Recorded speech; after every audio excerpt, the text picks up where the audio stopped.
This is the fourth video on testing of hypothesis for a t-test, and this is a special case in t-test because in this case we will consider paired t-test. In my earlier video I have discussed t-test for equality of two population and a single population means those cases in case of independent sample. However, there are so many situations where two samples are not independent and observations are recorded on same individuals or same item. Here very important, same individual or same items, we will consider two samples. So if I want to say like the situation generally, such type of observations are recorded to assess the effectiveness of a particular training or diet or treatment or medicine, etc. In case of training, we can measure the effectiveness of training before training and after training. In case of diet food, we can also measure the effectiveness of diet food before taking diet food and after taking diet food. Also some of the treatment before giving treatment to patient and after giving treatment to patient. In such situation, the observations are recorded very importantly before and after giving a treatment, training or diet food. Here very important, before giving a training and after giving a training, we will take a effectiveness of before giving training and after giving training on a same individual or item. For example, if we wish to test a new diet on say for example 15 individuals, then the weight of individuals recorded before diet and after diet will form two samples in which observation will be paired as per each individual. So here on a particular individual, we will give a diet treatment and we will measure the weight, effectiveness on weight before giving diet treatment and after giving diet treatment on a single individual. Similarly, we can also test blood sugar in human body and fasting sugar level before meal and after meal. In such a situation, both are recorded for a particular patient as paired observation, such as before and after taking a particular training, diet, treatment, medicine or whatsoever. So for such a situation, the parametric test designed for this type of situation is known as paired t-test. So if you want to know how it works, how paired t-test will work, this First of all, we have to convert the two population into a single population. As we know, on a particular person, we will give a before diet treatment. We will have before diet treatment effectiveness and after having a treatment effectiveness. Then in this case, we have two samples. Firstly, we have to convert those two samples into a single sample by taking a population differences. And later, the problem of testing equality of two population mean reduces to test the hypothesis. That means the population of differences is equal to 0. So that the population differences becomes equal to 0. So in this problem, you will have some of the example like that, so that you can understand how it works in the practically how it works. And in the t-test, each and every t-test having a assumption, even paired t-test also having some assumption. So those assumption I will have to consider before I am going to solve the problem. As I keep on saying, on every t-test assumption, our parametric testers must be the population of differences must follow the normal distribution. So here, as I said you, there will be two population. We will take a difference of population. That difference also must follow normal distribution. Very importantly, we will take a two population difference. So that is a population difference. That population difference also must be normally distributed, and samples are not independent. They must be independent. They must be dependent. It is not a case of two sample t-test. It is a case of paired sample t-test. In this case, sample must be dependent. That those two sample we obtain must be dependent, which means diet A and diet B food having some relation only. So that is in the case they are each other dependent each other. So one more very important assumption in this case is size of both samples equal. Very importantly, must be equal. Say for example, I have given a diet A and diet B, diet A and diet B food to a particular person. Here I have to take 10 days result of diet A food and 10 days result of diet B food. Both I should consider. Here very importantly, the sample you have taken must be equal, such as diet A food and diet B food samples must be equal. You cannot say I will take 15 sample from diet A food and you cannot say I will take 10 sample from diet B food. In either the population you have to take same sample, so that size of both sample will be equal. So immediately let us consider a problem for this so that we can give a solution and make you understand how the paired t-test will work practically. Here this is our problem. In this problem a group of 12 children was tested to find out how many digits they would repeat from memory after hearing them once. So firstly we have taken a sample of 12 students and we will test now how many digits they would remember and after they will repeat from the memory after hearing them once. So for this they were given a practice session for this test. After giving a 1 week practice session, next week they were retested. And here there are two scenario. We have taken 12 children, and for those 12 children we made them to hear once some number, some whatever, we made them to hear once and we recorded, and again they were given practice session. 1 week practice session is given and after that also result is recorded. Here number of childs are 12 and before recall and recall after means after 1 week. So here very simple, on 12 children we have taken same two population. Here 12 children in two population are same. On the same children we have given this test and we have recorded the recall before and recall after. And exactly this is a paired t-test. And here assuming that the memories of the children before and after the practice session follows normally distributed, and we want to test here is the memory practice session improves the performance of children. So I told you firstly in the first scenario we have made them to hear them once, and after in the another scenario we have given a 1 week practice session.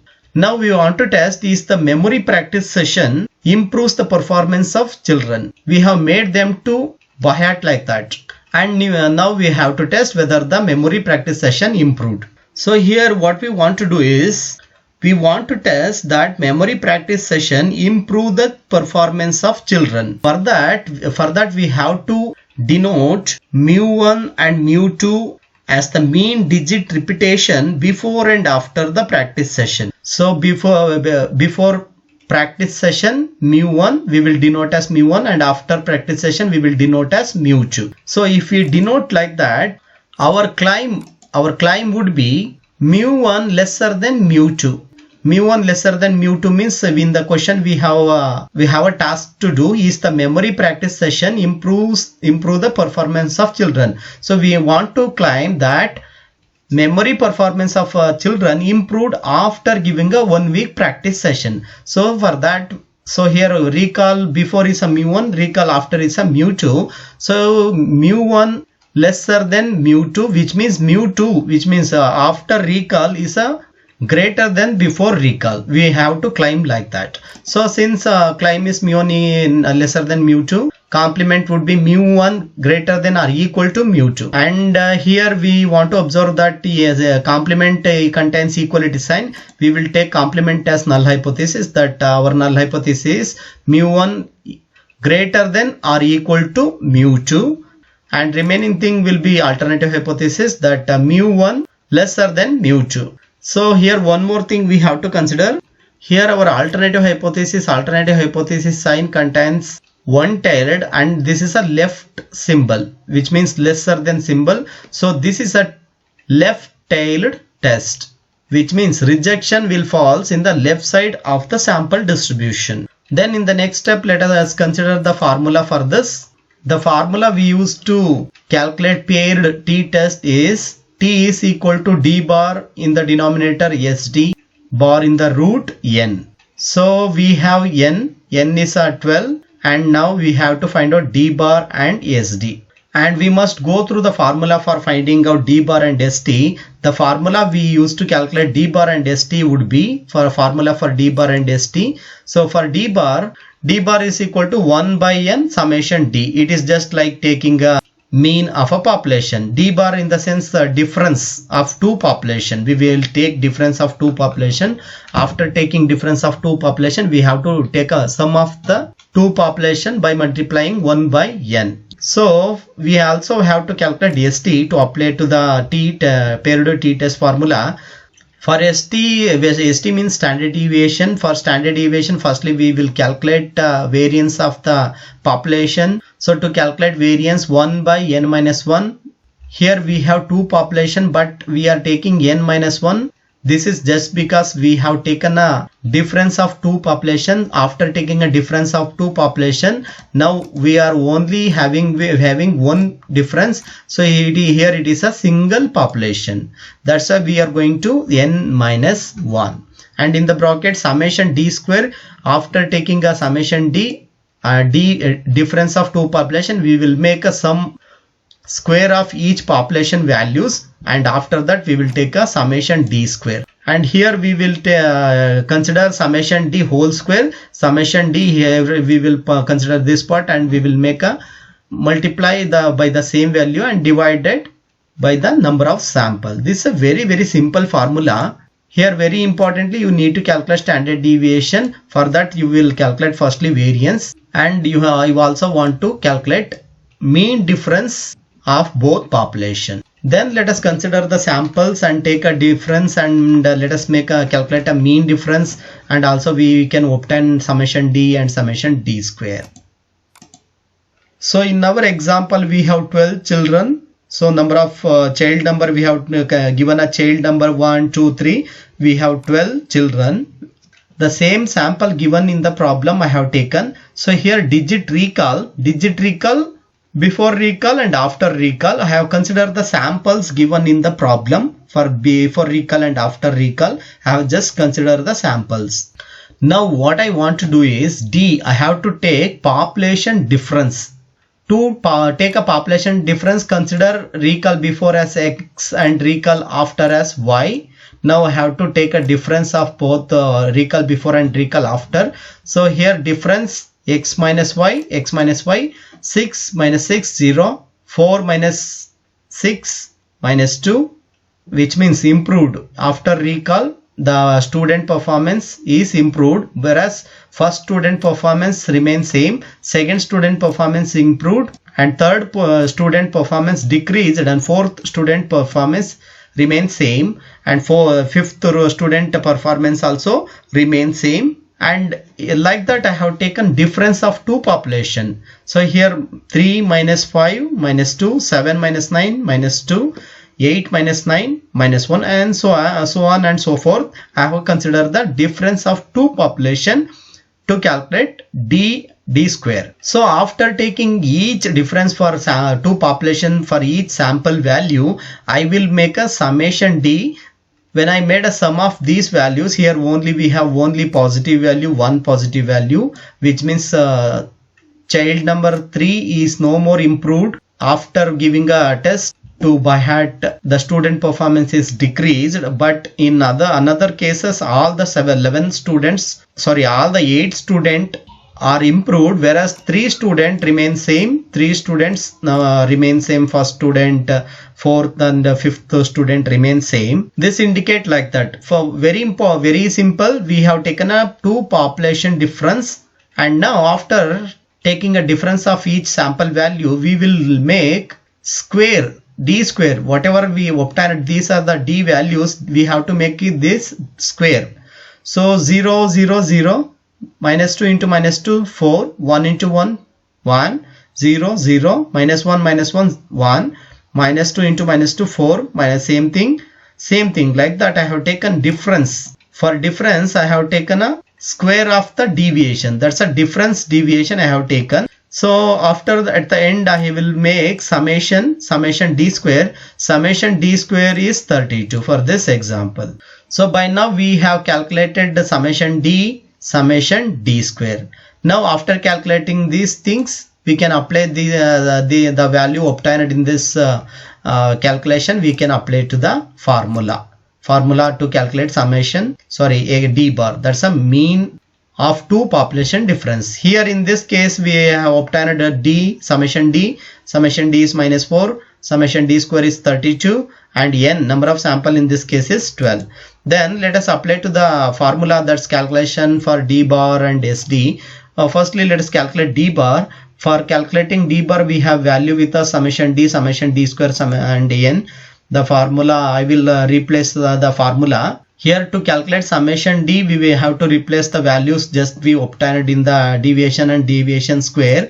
So I have replaced here 1 same, and n is number of sample, in this case is 12. Summation D is minus 14. So we have mentioned just as it is, and I will simplify this further. So 1 by 12 will be 0.0833 and minus 14 remains same. Now in the next step I have to multiply 0.0833 into minus 14. Since the negative value is a larger sign, our mean difference of two population is minus 1.17. So here you can see minus 1.17 we obtained by this operation. So in the next step, in the right side, we can you can see that calculation of standard deviation.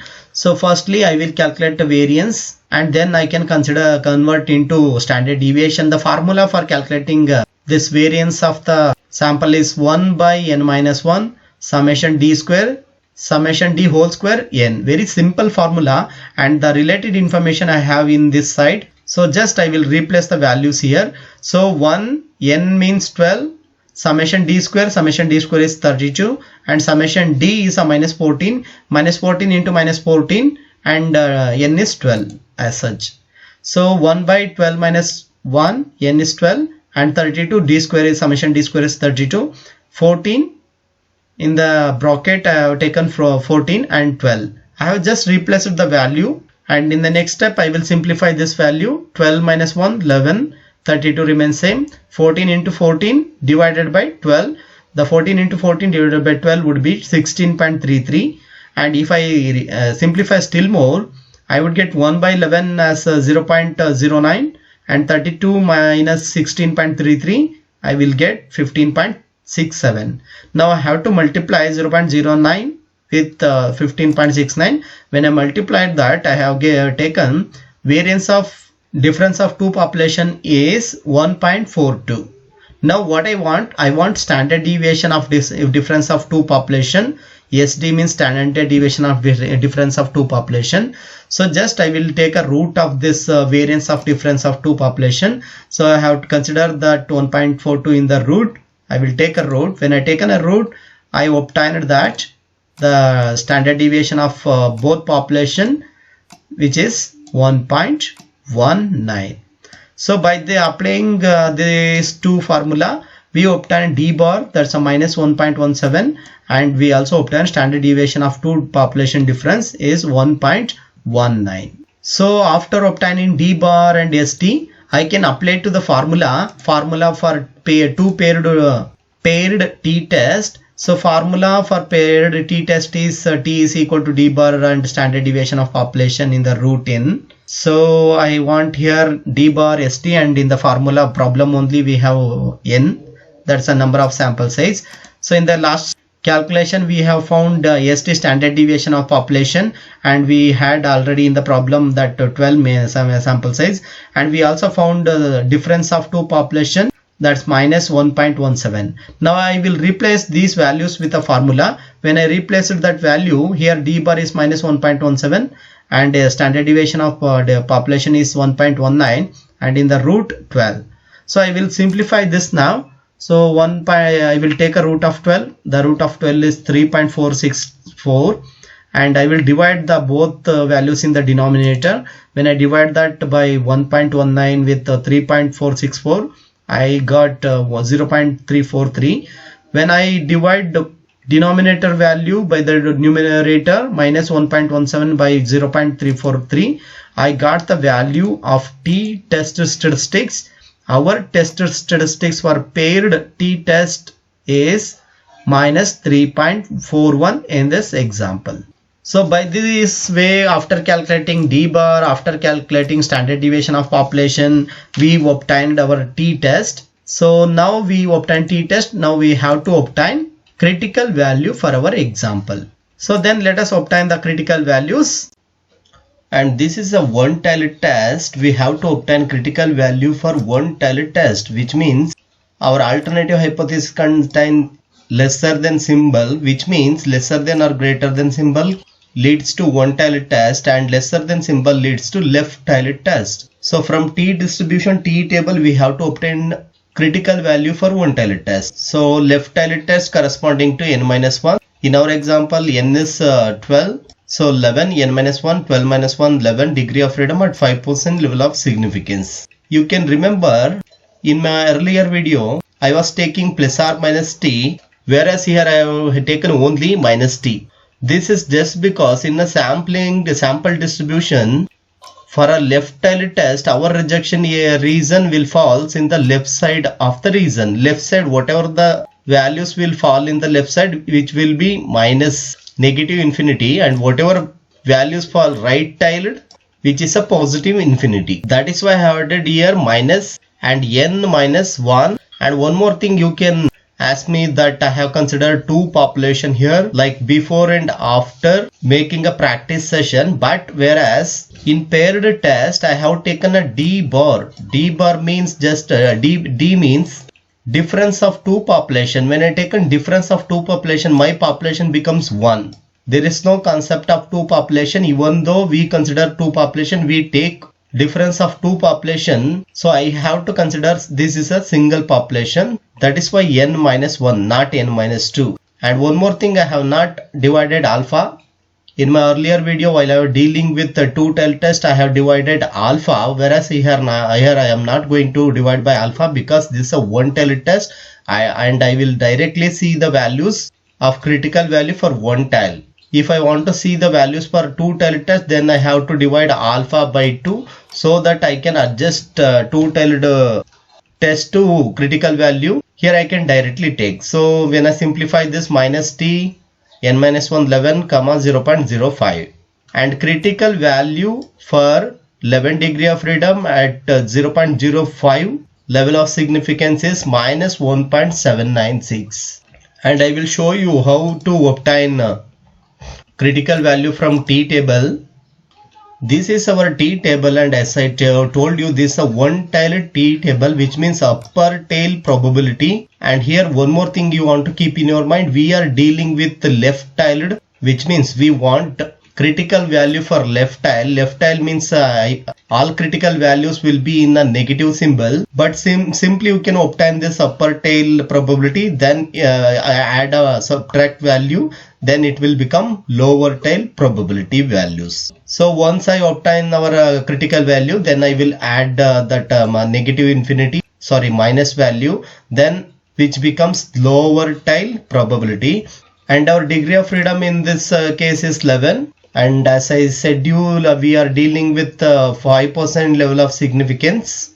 So at 11 degree of freedom, for 5% level of significance, our critical value we can obtain as follows. Our critical value is 1.796. So this is what I have entered in the slide just to show you. Here I show you to how to obtain critical value. Then you have to make a difference to obtain critical value. Then we are having with critical value now. Also we obtained tested value. Then we can go for a decision directly. As I told you, this is our critical value. We want left tiled critical value. That's why I have added a negative symbol. And our tested value is minus 3.44. So here just compare with the critical value with tested value. You would come to the decision directly. Here, since calculated value of test statistics is minus 3.1 is less than the critical value, right side plus and left side plus or minus 2. Sorry, this is not 2.101. So our test statistics minus 3.21 is less than the minus 1.796. Here our critical value 1.796 will fall in this blue line, whereas our tested value falling in this red line. in this red line, which means which is lesser than our critical value. That means the calculated value of test statistics T lies in the rejection region. It is completely lying in the rejection region. So we reject the null hypothesis. Since it is falling in the rejection region, we may reject the null hypothesis directly. So our rejection region is 0.05, 5% alpha, and our critical value is minus 1.796. So rejection, non-rejection region, this is unshaded area as a non-rejection region that you can obtain by 1 by minus alpha. So in this way, our test statistics is falling in the rejection region, so we will reject the null hypothesis. And you can also look into the p-value, that our p-value for this 12 degree of freedom and at 5% level of significance is 0.0028, and compare this value with the rejection region. As I keep on saying you, our p-value must be greater than significance level, whereas in this case our p-value is lesser than rejection level of significance alpha. Our alpha is 0.05, whereas our p-value is 0.0028. So even our p-value is also lesser than our alpha. So our alpha is greater than p-value. Our p-value is lesser than alpha. In even comparing with alpha p-value also, we have to reject the null hypothesis. Thus we conclude that samples fails to provide us sufficient evidence against the claim. So we may assume that memory practice session improves the performance of children. Before giving memory practice to after giving memory practice, the performance of children has completely increased and improved. And this is my last video on t-test. I have made 4 video on t-test on different aspect, like 2 sample, 2 population mean t-test, and single population mean t-test, and calculation of sample. And in this video I have showed you how to calculate how to test hypothesis for paired t-test and everything, and all the videos links are available in the description box. I have also addressed jet test. I have also addressed 6 videos on how to test hypothesis, how to formulate null and alternative hypothesis. All videos you can obtain in the description box. Please do subscribe to my Vision Academy YouTube channel. Thank you so much.